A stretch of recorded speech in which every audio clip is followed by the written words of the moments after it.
more, potentially throwing the whole case and the whole trial into chaos.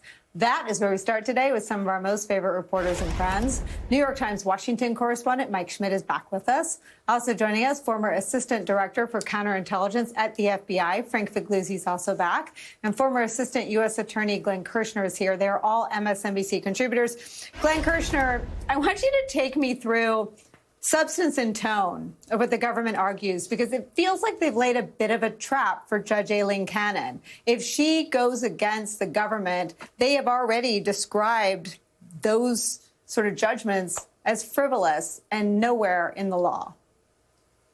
So first of all, Nicole, let me start with the tone, because that may be what I enjoyed most. I mean, it makes clear that Jack Smith and his team do not mince words. They do not pull punches, and they recognize that done right, justice is a full contact sport.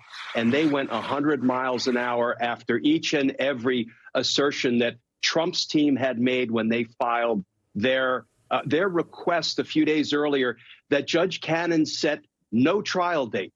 And, you know, the first thing that Jack Smith and his team pointed out on page 1 is that actually violates the law, the Speedy Trial Act, which says a defendant once charged, you know, the judge then has the responsibility to set a date certain for the trial to begin.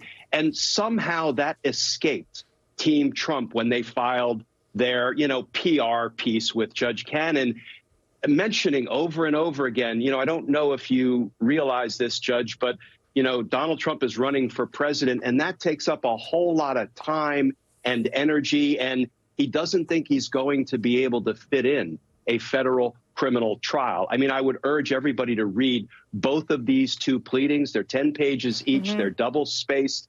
And Jack Smith's reply is really compelling, and I think it's foreshadowing of how we can expect Jack Smith's team to perform once this case is in trial.